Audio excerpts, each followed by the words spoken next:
with all of the functions are exactly the same. And that's what I need you to understand today. Right, obviously the graphs have got different shapes, so moving left and right, it's still moving it left and right, but it looks a bit different in the different graphs. Okay, the last one is the exponential function. Now you will see there's not even a lot about the exponential function there. It has a b bracket, or to the power of bracket x plus p plus q. Alright, just this small part that it has there. We're going to work with it and you're going to see why it's so short. Right. The way we're actually going to do the most of it, because we are going to investigate what's happening so that we can understand it thoroughly. I think I remember from when I was school, and all the grade 11s always say that, you know, when you're in grade 10, you start with the straight line, you spend a lot of time on it. Then you go on to parabola, you spend a lot of time with it. Then you get to hyperbola, you spend some time with it, but not that much. And then by the time you get to exponential, it's just like 2 days and then you don't feel comfortable with the exponential function. Okay, I don't know if any of you feel comfortable about it. So I'm going to try to show to you why we only spend 2 days on it. Why? Because there's not a lot of significant things happening there, but in a way that you will feel comfortable in knowing and understanding it. Having said that, I also want to tell you that you remember Jenna, no? The blind girl. Yes. She learned this by heart. She did not take a look at one function because she couldn't. She couldn't see it. Right. So just hearing the equation, she knew everything about that function. And that is doable. You need to understand that if you study and you know what everything does in every equation, then you can do these sums without even looking at the graph. Okay, small things that you're going to have to learn, then you're going to be fine.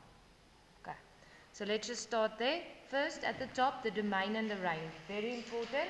Have you heard of those words? Yes. The domain is the x values, no? Which x values will be included. Okay. And the range is the y values that the graph does touch. Okay, straight line, already done in analytical geometry. Standard form is y equal to ax plus q. A is the slope or the gradient. Calculate with a equal to y2 minus y1 over x2 minus x1. You know that? Okay, q is the vertical translation and can be used as the y-intercept. Okay, so it moved it up and down, and in the straight lines case, it is where it cuts the y-axis. The x-intercept, you let y be equal to 0. You know this from previous grades. And for the y-intercept, you let x be equal to 0. All right, quadratic function parabola. And this is why the quadratic function can seem tricky, because it's got 3 standard forms. Okay, and you can change, or you must be able to change into all 3 of those formats. Doesn't matter which format I give to you. Right, now it's important for us to know what we have when we have it in a specific form. So when it's in this form, this is the normal quadratic trinomial. So obviously I hope you can see that we can factorize this thing. Ne? We can get our 2 x values, which will be our x-intercepts. Right? Okay. We can also get the y-intercept. Okay, let's start at the top. We can get the y-intercept because the c value is the y-intercept. So for example, if it says plus 5 there, it means this graph is cutting the y-axis at 5. But that's not its turning point. That's not the minimum value that it will reach, or the maximum value. It's just where it cuts the y-axis. Alright, you can factorize the trinomial to find the x-intercepts. That you can do, ne? Quadratic trinomial, factorize it. And now the last one, very important. You can get the turning point's x value with negative b over 2a equal to x, and then substitute the x into the equation to find the y value of the turning point. Do you know where that b and a is coming from? From there. There's the a, There's the b. Now I just want to show you something here. Do you remember this formula? X equal to negative b plus minus the square root of b squared minus 4ac over 2a. Which part of this equation have we already used separately? The delta. Do you agree with me? Okay, look at what's remaining. Negative b over 2a. Negative b over 2a. That's where we get that from. Negative b over 2a. That will give you the x value of the turning point. Okay. I want to show you something while you're looking here on the board. If I have a Cartesian plane and I know that my x is cut here and here, and I know that my y-intercept is there, can you all see that this is not enough information for me to draw a parabola? Do you see that? Your parabola will look like this. Can you see that is not right?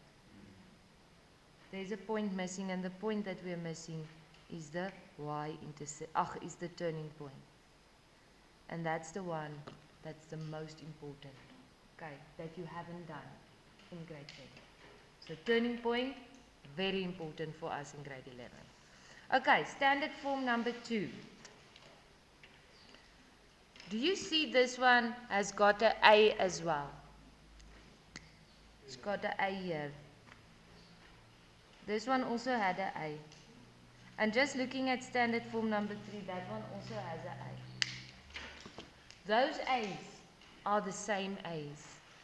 If A in this format is 2, then A in this format is also 2. Then A in this format is also 2. It's not a different thing.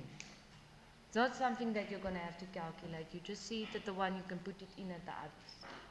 Does that make sense? Okay. All right.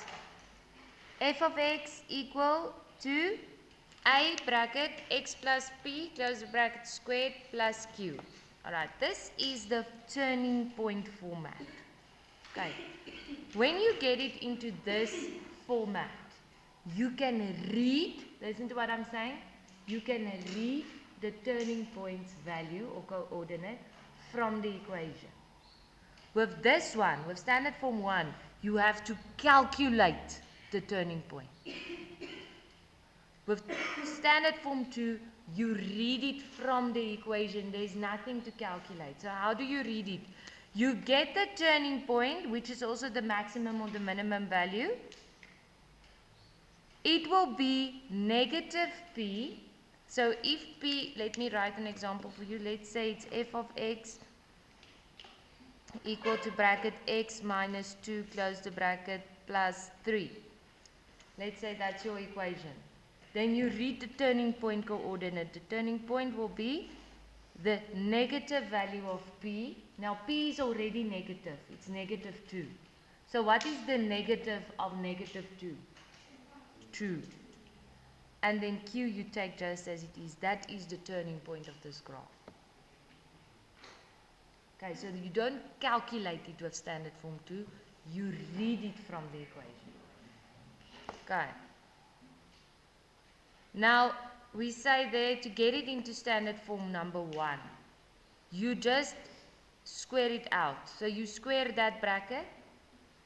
First term times itself, the first times the second times 2, the second times itself, plus 3, simplify it, and then it's going to be in ax squared plus bx plus c. Right. Gaan hulle sweer? Yeah, it's the test. She says you're not going to sweat. Okay. Something else that I want you to add to the summary that I haven't put in there. Do you remember when we completed the square to find the value of x? Do you remember that? When we completed the square, it looked like this. Okay? Then you took the 3 over. Then you took the square root. Then you say you got 2 answers, plus what, minus what, and then you took that minus 2 over. Then you got your 2 x-intercepts. So you can also get the x-intercepts from this format. And having said that, I want you to listen carefully. To get this one, standard form 1, into this one, you do the completing of the square. Do you remember I told you we're going to do the completing of the square in when we do functions? When you take that thing, you complete the square. It is this one. Okay. Do you understand? Okay. Chop. Complete the square to get number 1 into this format. That's what I'm saying there. Right, standard form number 3. Now this is one that we don't see often and we don't use often. So many times when they put that into a question paper, you guys struggle just because you're not used to it, but not because it's difficult. Okay, you see that one has an A as well. It's the same A. Right. Now what we get from this format is we get the 2x intercept. So if it looks like this, f of x equal to 2 bracket x minus 3 close the bracket x plus 2. I don't want you to confuse this because there are now 4 x's in there. The one that doesn't have a footnote, just the x, that's the variable x. Okay, that's the one that stays x like there, it's those x's. Okay? And the x with the footnote 1 is your first x-intercept.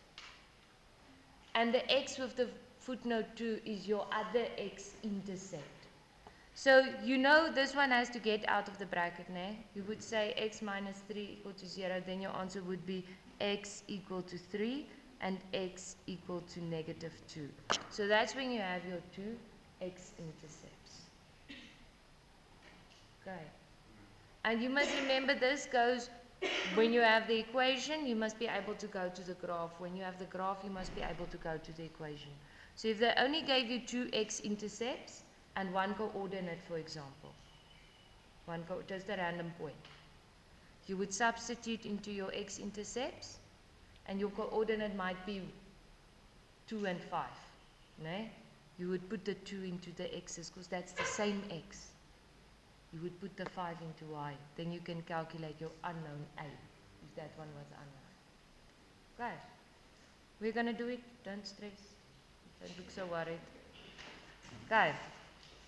Now I just want you to look at the graphs I drew there. The effect of q on the graph. So when q is greater than 0, it moves the graph up.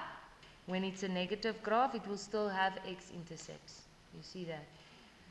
If q is positive and a is positive, it will no longer have x-intercepts. And these little technical points are important for you to know. Okay, that's that type of graph. When you substitute into delta, it will give you a negative. Ne? No real roots. This is what it looks like. No real roots. It doesn't cut the x-axis. Roots are x-intercepts. Right, when q is equal to 0, it will cut at the origin, or on the x-axis for that matter. Like that and like that.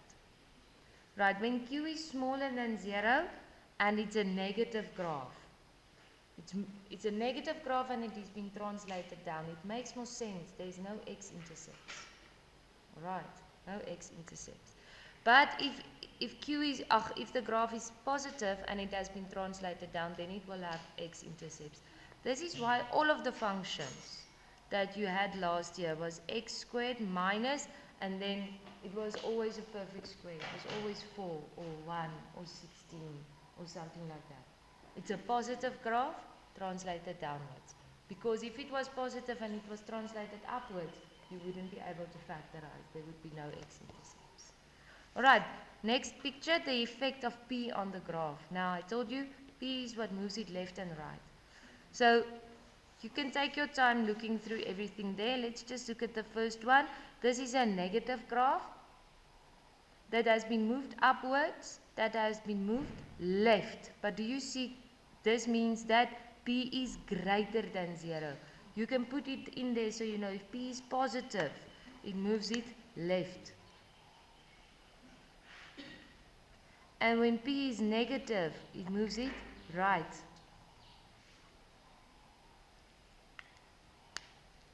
You can see it there on the graphs. Okay, let's just fill in here at the bottom. What does A do? Okay, let's just start by saying the main thing we get from A is knowing whether it's positive or negative. That's the main thing we get from it. Okay, so let's just write that they're positive or negative. And you know positive is when it's a happy face, negative is when it's a sad face.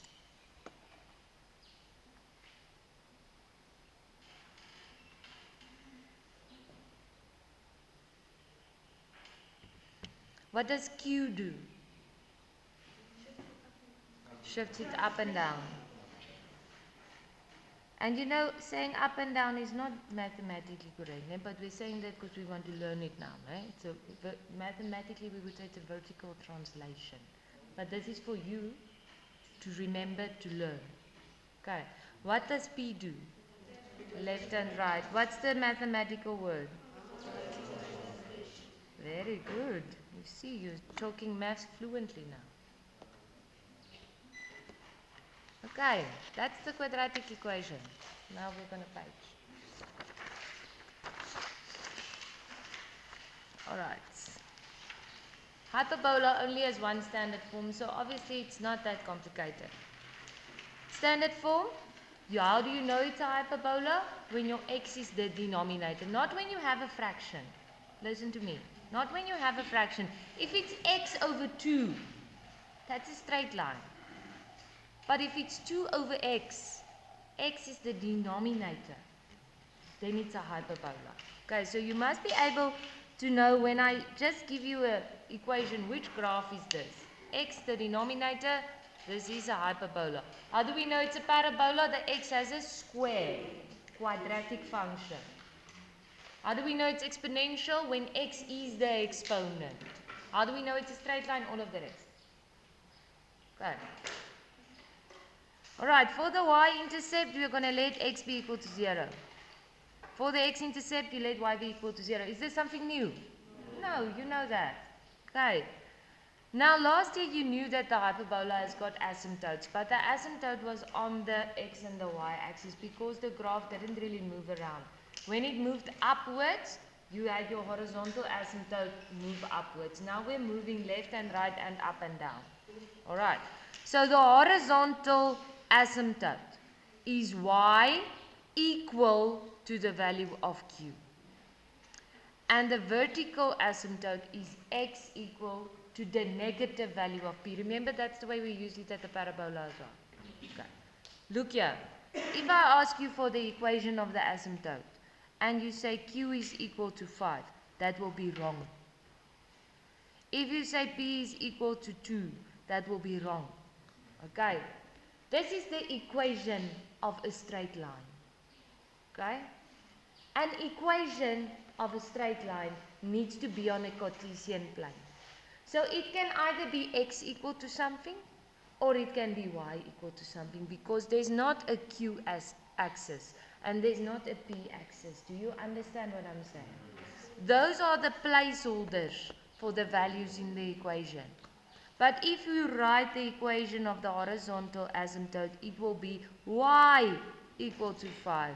And if you write the equation of the vertical asymptote, it will be x equal to 2, for example, whatever. Okay. Maybe something you can just add here, a positive hyperbola will be in the first and the third quadrant. And the negative hyperbola will be in the second and the fourth quadrant.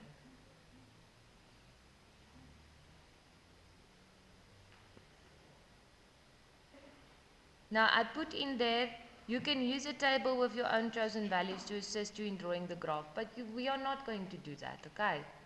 We are not going to do that. Then we have two more things, very important, it's definitely in a question paper. The axis of symmetry. Do you know what the axis of symmetry is? You do? Okay, axis of symmetry is on that line you fold it to left and right or top and bottom or whatever will be exactly the same. Now, when you look at the hyperbola, let's just look at these that I drew here at the top. We've got two axes of symmetry. The one is like that. That's a negative straight line.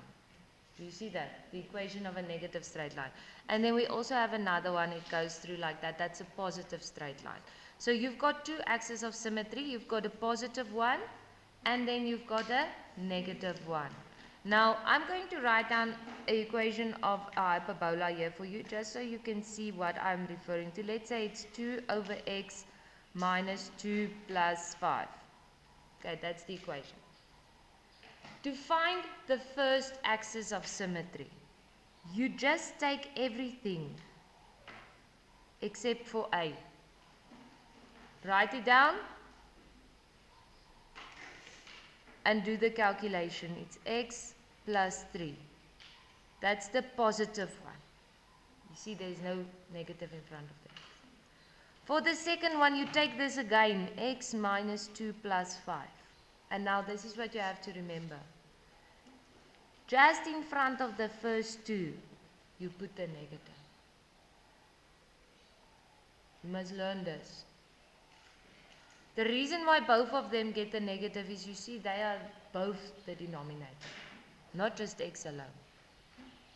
So it has to be this one as well. So it's going to be negative x plus 2 plus 5, so it's plus 7. Do you understand that? It's just you have to learn this. And sometimes they just ask for the negative axis of symmetry. Then you have to know, I choose the one where I put the negative in front of x and p. Sometimes they ask for both. Sometimes they ask just for the positive one.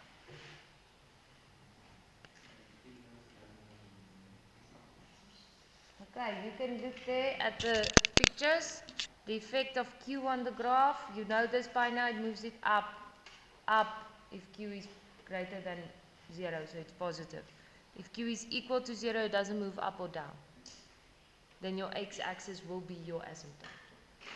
If Q is smaller than 0, it moves it down, Now the effect of P, it moves it left and right. Once again, if P is positive, it moves it left. If P is negative, it moves it right. Okay. You can look there on the graphs to see it. Alright, now we get to the exponential form. Q, exponential form has got one asymptote. Let's just move to the bottom first. I want to settle that first. It has one asymptote. Q will be the value of the asymptote, y equal to q, just like we use it in the hyperbola. But the hyperbola has got two asymptotes, exponential has got one asymptote.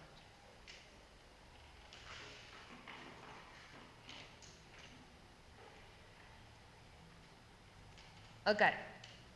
When they say something like this, b to the bracket of x plus p not equal to 0, they often say that after an equation was given. Don't let that scare you or influence you. They have to say that because if it's 0, the graph would not exist. Okay, we're going to see it when we draw it now. It just doesn't exist. So just take note of that. Alright, now do you notice this one has got something new in there? It's got a b. And it's not the same b as we had at the trinomial. It's because it's not the same function. This b stands for base. Okay, the base. Because it makes sense, né? Because it's exponential, the base that has the exponent. That's what that b stands for. Okay, so what a does is it's still telling you whether it's positive at the top of the asymptote or negative at the bottom of the asymptote. So let's just do that first. If it's positive, it's at the top. If it's negative, it's at the bottom.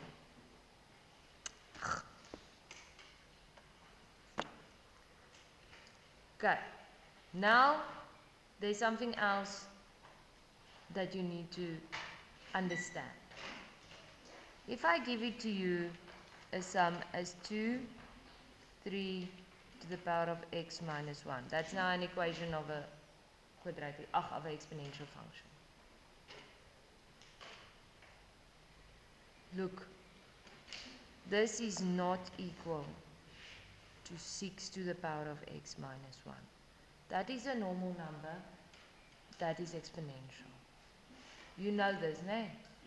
Okay. Knowing that, if I have negative 2 to the power of x minus 1, this is not equal to negative 2 to the power of x minus 1. This is equal to negative 1 gives you the value of a, okay, and the value of b is 2. Now I want to show you the difference. Just put the minus 1 there. Look here on the calculator. If I take it as negative 2 to the power of, let's start with to the power of 1 minus 1, it gives you an error. If I say negative 2 to the power of 1 minus 1, gives me negative 3. Have you ever noticed, maybe you remember it from last year, I know it happened to me when I was at school. You can help me with this. Now let's just take negative 2. What is negative 2 to the power of 0? Who has a calculator with them? So you can just quickly give me the answer. Negative 2 to the power of 0 is what? Negative 2 to the power, the negative and the 2 must be in a bracket now, okay? Negative 2 to the power of negative 1. Negative a half. So it will be there. Okay, negative 2 in brackets to the power of 1. Negative 2. Is the negative 2 in brackets? No. Okay, negative 2 in brackets to the power of 2. Negative 2 in brackets to the power of 3. You guys know what an exponential function looks like? Do you know what it looks like? Does this look like an exponential function to you? Okay, you see that?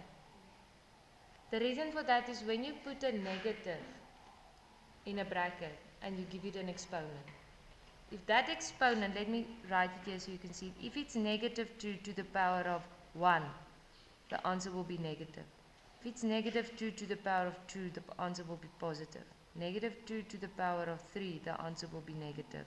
Negative 2 to the power of 4, the answer will be positive, because an even exponent will make it positive and an uneven exponent will make it negative.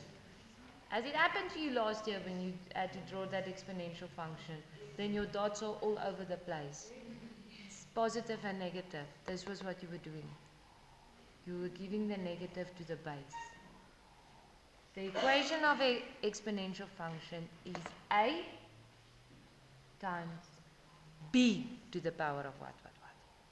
Not a times b to the power of what. A times b to the power of. Do you understand the difference? Okay. So if I were to do it negative 2 to the power of 1, negative 2 to the power of 2, negative 2 to the power of 3, negative 2 to the power of 4. This will be 2 to the power of 1 is 2 times negative 2. 2 to the power of 2 is 4 times negative 4. 8 is negative 8. 4, 16, negative 16. Now all of them will be at the bottom. It will have the correct shape.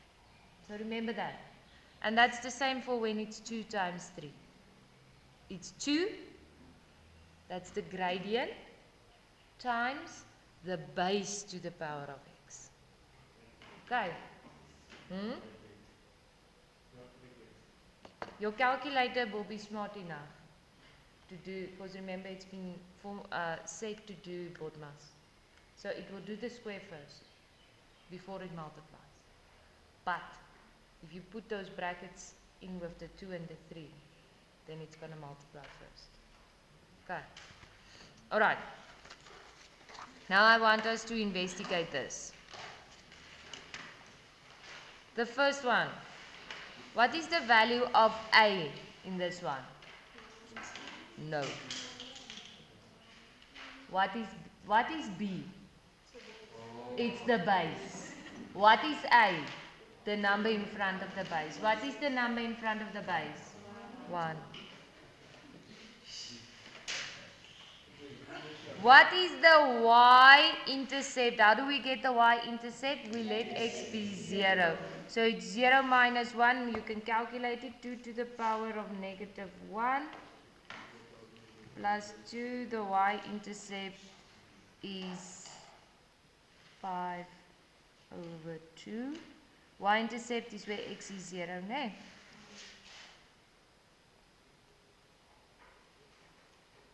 Okay, now look at how easy it is to draw a quadratic function. First, you're going to start by drawing the asymptote.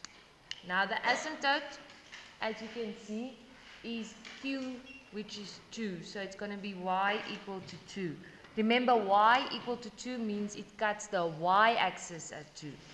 So I'm going to use this one so you can just see it clearly. There's 2. Okay, and my y-intercept is 2.5. So it's there. Okay, now I've got a problem. I'm going to have to use a table to substitute in negative 1 and then substitute in 1 in order to see which way this thing is going, because you see I've only got 1 point. Okay. But let me tell you now, when I'm marking your exponential function, it counts 3 marks. You get 1 mark for the asymptote, you get 1 mark for the intercept, and you get 1 mark for the shape. Just the direction, not any other point. So what we're going to do is, I'm going to have you learn what they look like. If this one, this base, is not rational, it's a whole number, a positive whole number. Okay? A positive whole number. Okay? A is positive, that's actually, A should be positive, B is a whole number. Then your function will always look like this. Okay. If you have the same one, but A is negative, B is a whole number. I actually wanted to do this at the back, but we'll redo it now. You don't have to copy now. We're going to do it at the back. I just want to show you this. When it's if A is negative, so now it says negative 2 to the power of what.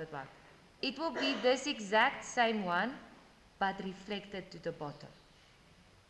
Okay. So what I want you to do is I want you to learn it. You actually only have to learn the positive one, and then just know when it's negative, you just reflect it to the bottom. So you see the negative will look like this. Then A is negative, B is a whole number. Does that make sense? Okay. The only other thing that can happen is if A is positive and B is irrational. So it's a half, for example, or a third, or something like that. Then the graph will look like this. We say this one is increasing. So when it's a whole number, it will increase. When it's a rational number, it will decrease. It's still at the top because it's still positive. Okay? And when it's A is negative and B is still a rational number, it will be this one reflected to the bottom. Okay? So technically, there's only one shape. It looks like this. That's for a positive whole number. If we have a positive rational number, it's reflected in the y-axis. If it's a negative whole number, it's reflected in the x-axis. If it's a negative rational number, it's the rational one reflected in the x-axis. So I can get all of them from the original function. Okay, so if you can learn that, this is when it's positive 2. I'm just using 2 as a placeholder. This is when it's positive a half. This one is when it's negative 2. This one is when it's negative half. That's all there is to it. That's why they only spend 2 days on it. Okay, that's how easy it is. And then you draw your asymptote. Okay, but let's see what it works out to.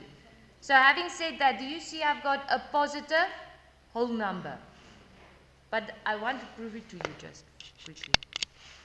I'm going to say 2 to the power of.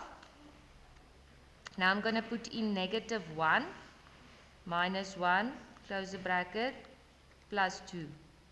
That gives me an answer of 2,25. So at negative 1 it will be even closer to this asymptote. I just want to show you if it's negative 5, it will be 2,01. So you see it's nearing the asymptote, but it won't touch it. It's going closer and closer and closer to this thing. Right, let's put in a positive number. 1. Wait. It will be 3. At 1, it will be 3. At 2, it will be 4. Okay, just relax. Just plotting. Okay. At 5, it will be 18. It's too big. It's up there. Okay. But everything that I've done now, putting in these values, you get absolutely 0 marks for. So you get a mark for the intercept, the asymptote, and the shape. That's why Jenna could do it. She learned it. When she had to draw an exponential function, she said the asymptote is at 2, the y-intercept is at 2.5, and the shape is that it's increasing. Positive increasing. Apex had a calculator. Okay. Right, the next one. We've got 3 times 2 to the power of x minus 1 plus 2. What is the value of a here? 3. What's the value of b? 2. No, 2. Okay, I want you to already see this graph in your mind. It's got an asymptote at 2. It's positive, so it's above the asymptote. That I get from a being 3. And b is 2, so it's a whole number. So it's increasing. I have everything I need. Okay, let's just calculate the y-intercept. So I'm saying it's 3 times, look at how I type it just so that you're sure. Oops. 3 times 2 to the power of bracket 0 minus 1, close the bracket, plus 2. 7 over 2, 3.5. 3.5, yeah.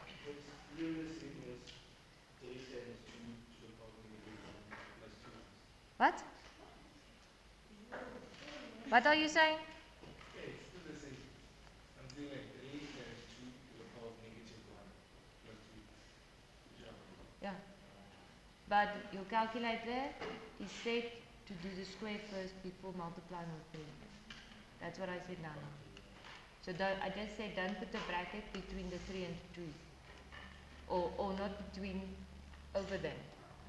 What you guys do in the exams, you already saw me change it to 6. It's also easy multiplication. Okay, let me just quickly draw this one. 1, 2, 3.5. Asymptote, once again at 2.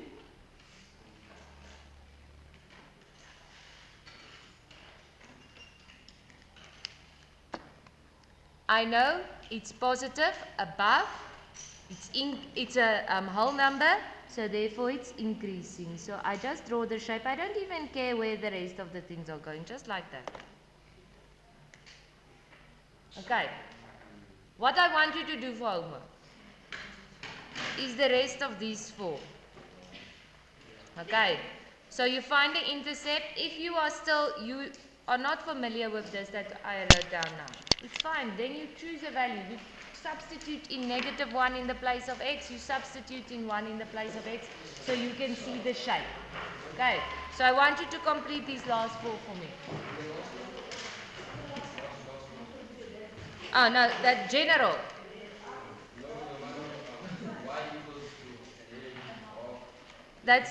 Remember, that's when your base is rational. So it will just be a half to the power of. Remember what happens when it's rational? It will be at the top because it's positive, but it will be decreasing.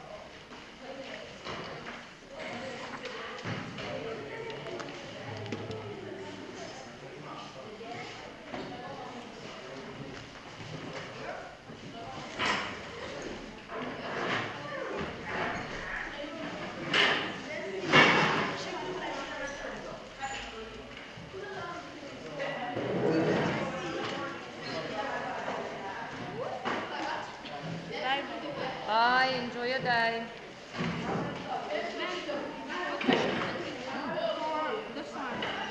For this one, if the asymptote is 2, right, and then when you calculate the y-intercept, it's also 2, is it going to be the same thing? Well, yes, but I want you to see what happens there.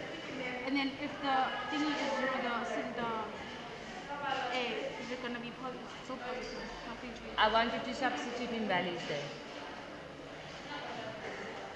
The points. I want you to see what happens when A is 0.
Nie, ek mag jou eintlik nie eers vooraf sê nie.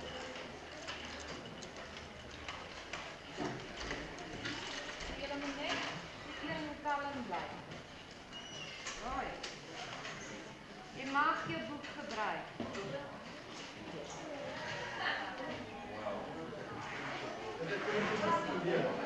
Ek het nie geleer.